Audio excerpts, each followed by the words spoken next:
Belakangan kita tahu bahwa Malaysia hidupnya jauh lebih enak daripada di Indonesia.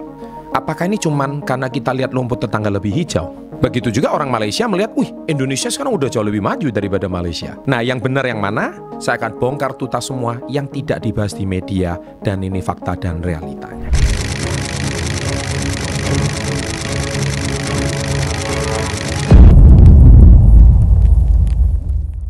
Sahabat SP30, salam hebat luar biasa. Kembali lagi ke acara sisi yang lain. Kayaknya Anda sekarang lagi seneng ya. Success Before 30 belakangan, selain kita membahas financial, bisnis, pengembangan diri yang sudah berjalan 10 tahun, tapi sekitar 4 bulan belakangan ketika kita bahas sisi yang lain, wah, view-nya rame sekali, penontonnya banyak sekali, karena saya berani membahas statement yang mungkin tidak dibahas di media-media pada umumnya, tapi saya bahas dari the other side atau sisi yang lain.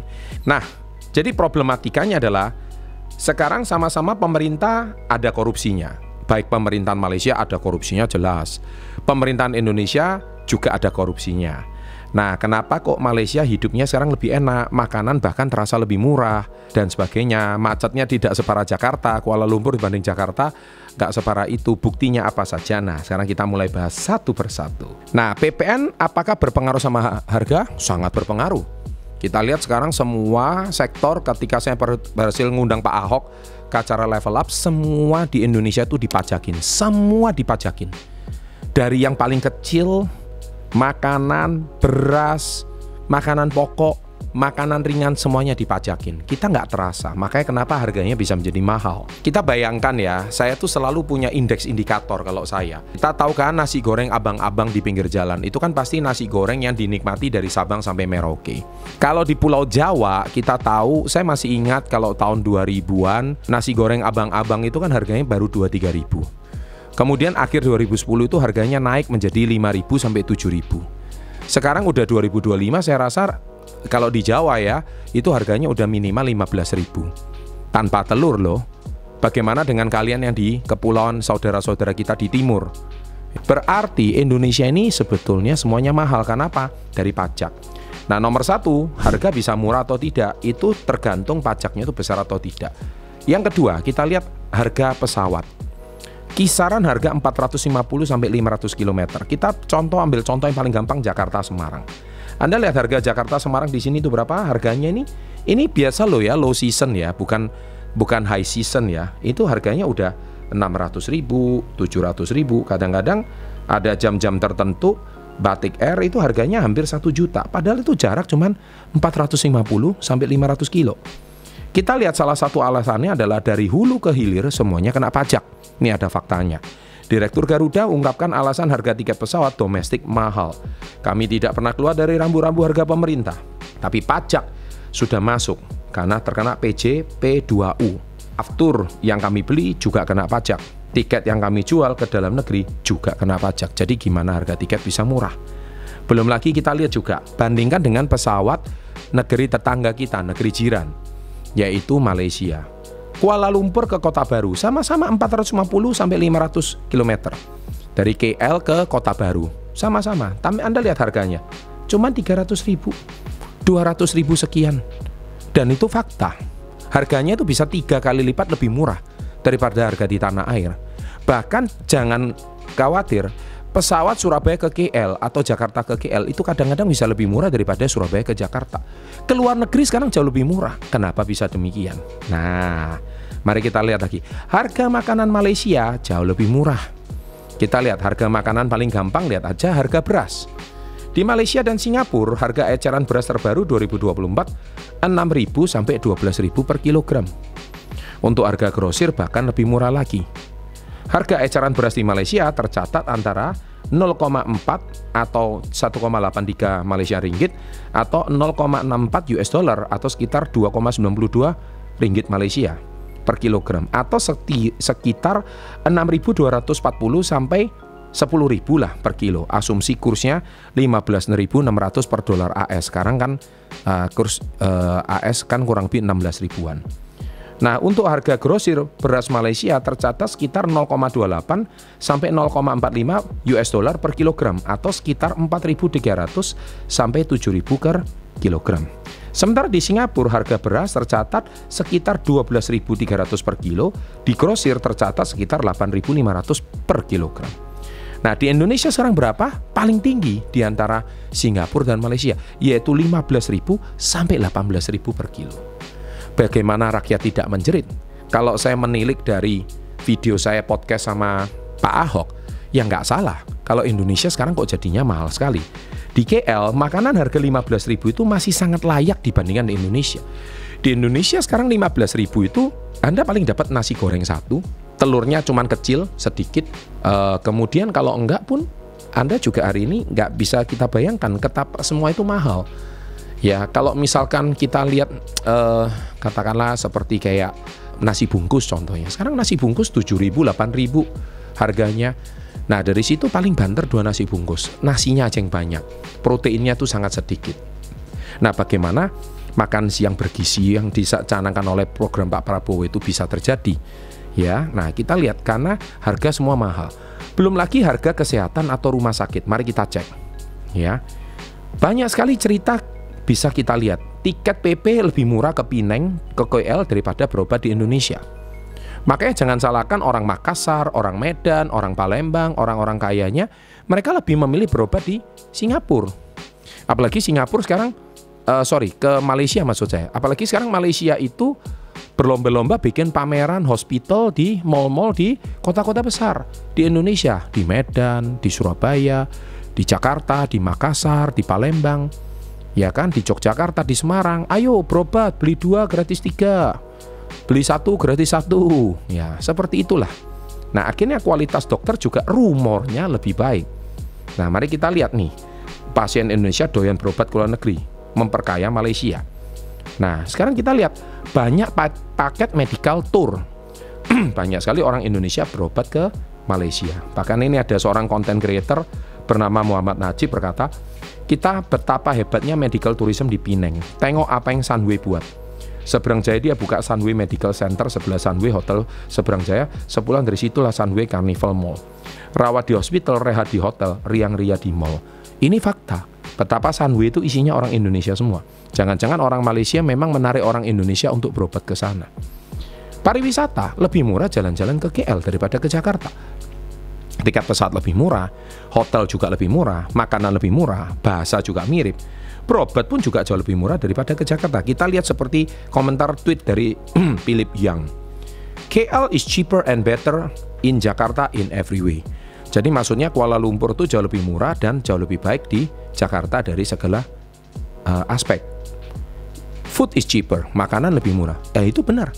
Kuala Lumpur kita lihat di mall kadang-kadang bisa, bukan kadang-kadang, jauh lebih murah Jakarta. Itu Kuala Lumpur loh. Kita nggak ke kota yang lebih kecil. Ke kota yang lebih kecil seringkali jauh lebih murah. Food quality is better. Makanan berkualitasnya jauh lebih baik. Wah, ini kita malu nih orang Indonesia. Minimum salary is 2.5 times more than Jakarta. Jadi gaji pun kadang 2-3 kali lipat lebih tinggi daripada Jakarta. Harga lebih murah. Public transport is adequate. Jadi kita nggak bisa pungkiri Jakarta sekarang MRT baru saja masih proses pembangunan, tapi di mana-mana transportasi publik di Malaysia itu jauh lebih layak dan jauh lebih memadai. The road are walkable. Jadi jalan-jalan pun itu bisa dilalui dengan jalan kaki. City are clean. Ya, kalau ini sih menurut saya sama lah ya. Mungkin yang dilihat cuma Jakarta, sisi-sisi yang lain. Tapi kalau jalan-jalan utama saya rasa bahkan Jakarta juga kadang lebih bagus dari Kuala Lumpur. Seperti katakanlah Sudirman. Wah, itu kalau malam juga atau siang itu juga nggak kalah seperti kayak jalan-jalan di Singapura ya, di Orchard menurut saya gitu. Nah, tapi kalau sudah masuk ke dalam pedalaman ya tentu kita sudah mulai melihat agak kumuh dan sebagainya. Ya itu semua sama. Nah, yang ditampilkan nggak bisa cuma dari jalan. Tapi kata-kata ini menurut saya cukup benar. Maybe I should just move here.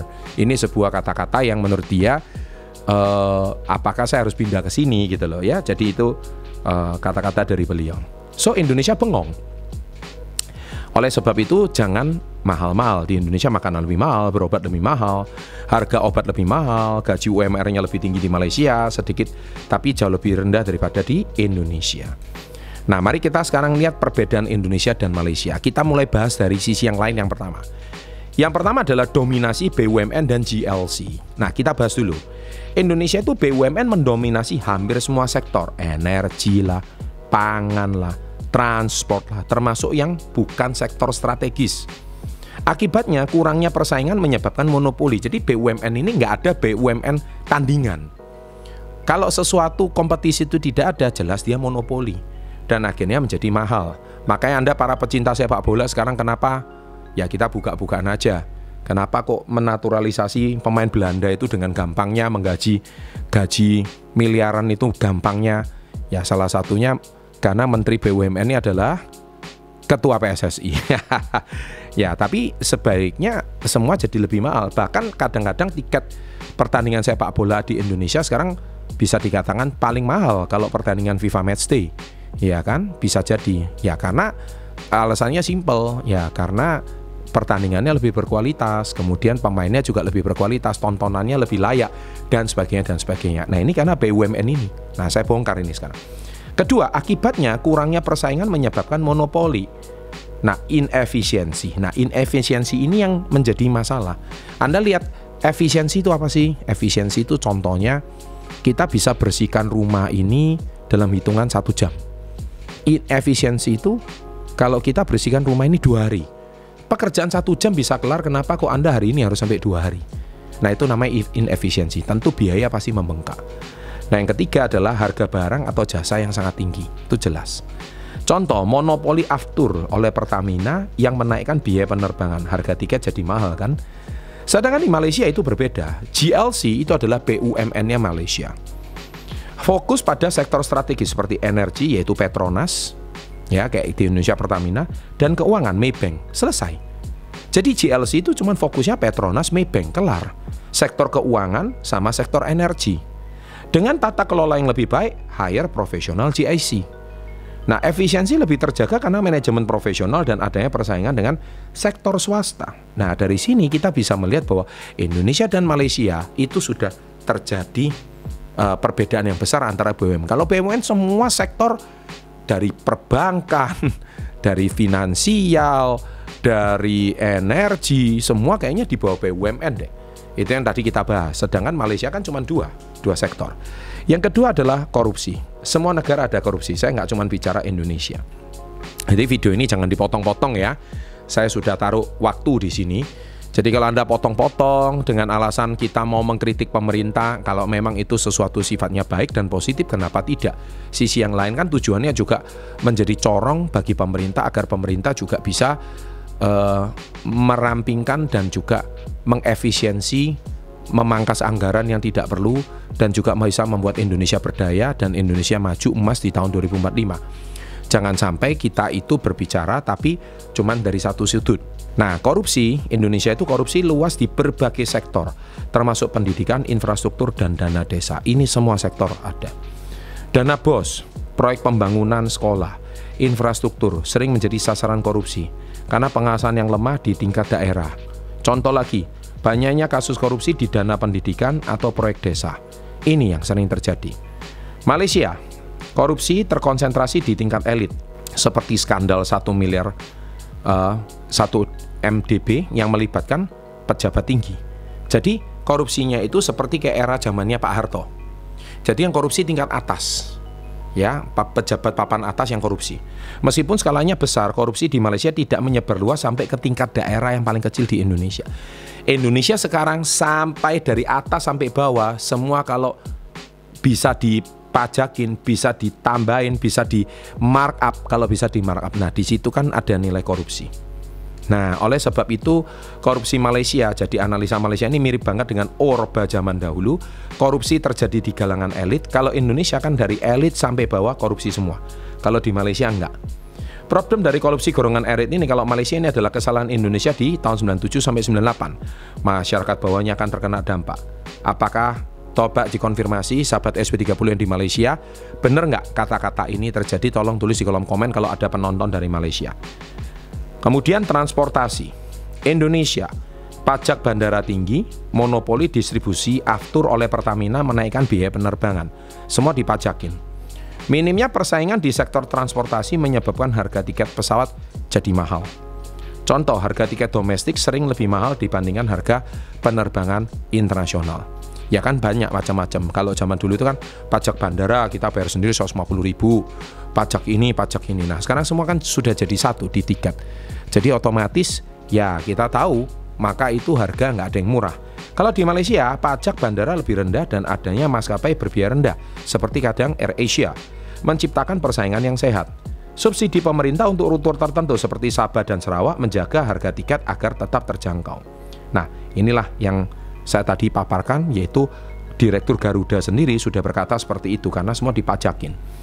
Dan yang keempat, nah ini yang paling vital, yaitu harga kebutuhan pokok. Proteksi pasar lokal. Pemerintahan Indonesia menerapkan kebijakan perlindungan terhadap petani lokal, khususnya pada komoditas strategis seperti beras. Hal ini dilakukan untuk memastikan kesejahteraan petani lokal untuk tetap terjaga. Salah satu bentuk perlindungan ini adalah pembatasan impor beras dan beberapa bahan pangan lainnya, sehingga pasokan di pasar hanya mengandalkan produk domestik. Nah, kemudian masalah yang timbul adalah produk domestik tidak selalu mencukupi permintaan, terutama pada saat musim paceklik atau kemarau, gagal panen. Akibatnya pasokan menjadi terbatas menyebabkan harga naik. Contoh, harga cabai nggak pernah stabil. Kadang bisa 1 kilo 10.000 kalau lagi murah, kalau lagi naik 1 kilo bisa 100.000, 10 kali lipat. Ya kita tahu sendiri kan. Kemudian inefisiensi di sektor pertanian. Banyak petani kecil tidak memiliki akses ke teknologi modern atau sistem irigasi yang memadai sehingga hasil produksi lebih rendah dibandingkan apapun. Nah dari sini kita bisa melihat itu luar biasa sekali. Kemudian yang B, monopoli distribusi bulog. Ini juga terjadi di Indonesia.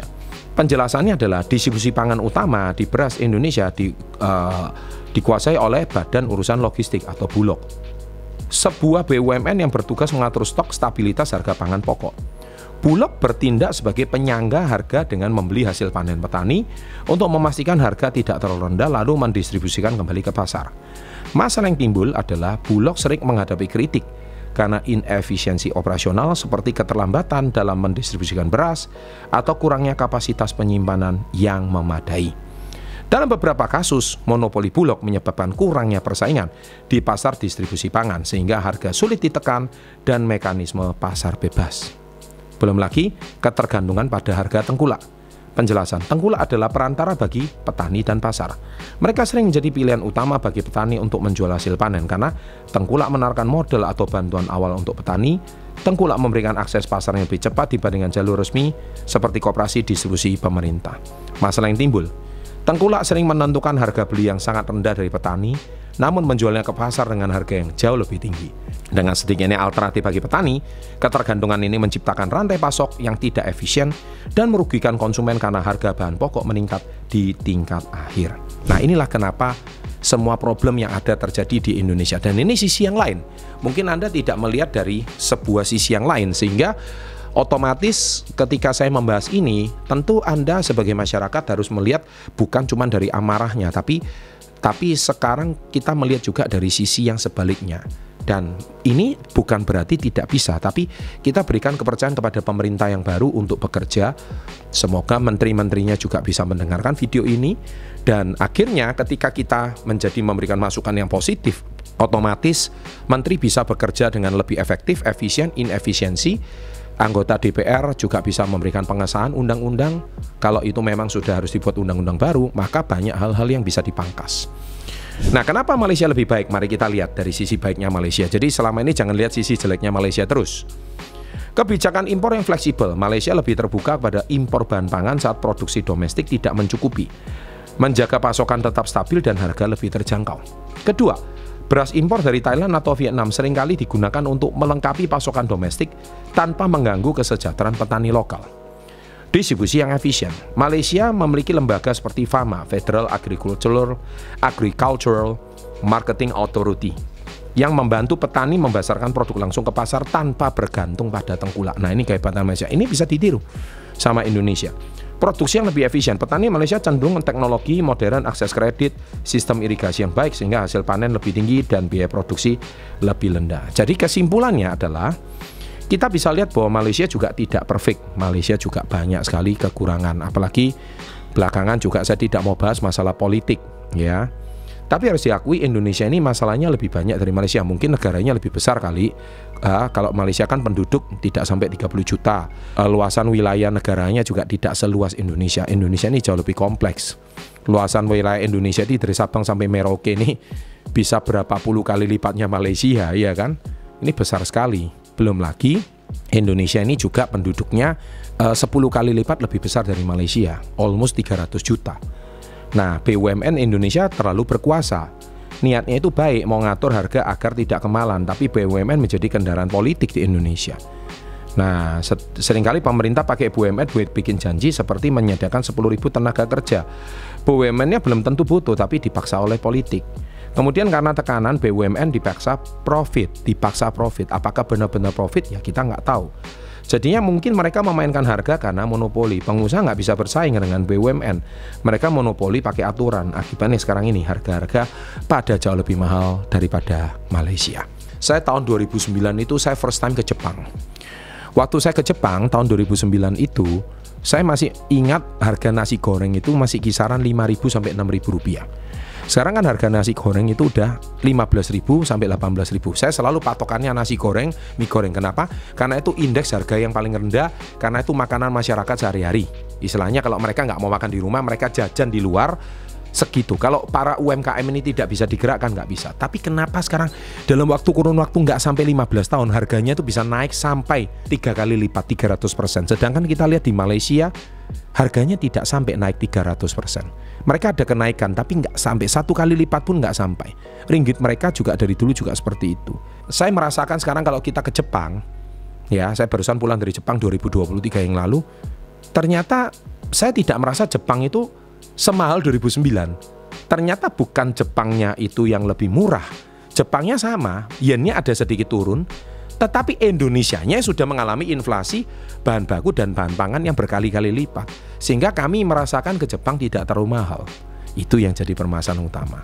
Semoga video ini juga didengarkan oleh semua pihak yang terkait, semua kementerian yang terkait. Semoga suara rakyat ini didengarkan. Karena saya membuat polling di Success Before 30 tentang masalah ini. Karena suara rakyat itu juga perlu didengarkan. Semoga para pemangku kebijakan, para pejabat, dan juga orang-orang yang terkait, saya sebagai pihak Success Before 30 yang ingin memajukan Indonesia menjadi lebih baik dengan kualitas SDM lebih baik. Kami bukan cuma bisa komplain, kami bukan cuma bisa mengeluh karena itu tidak baik, juga tidak menyelesaikan masalah. Tapi dengan video ini saya bisa memberikan solusi dan sudut pandang yang berbeda. Dan harusnya kita jangan gengsi dan malu kalau memang negara tetangga lebih baik dari berbagai bidang. Khusus di video ini kita harus akui Malaysia di beberapa sektor jauh lebih mahal, jauh lebih maju dan jauh lebih luar biasa. Semoga video ini membangun untuk kita semua, sukses untuk Anda, dan salam hebat luar biasa.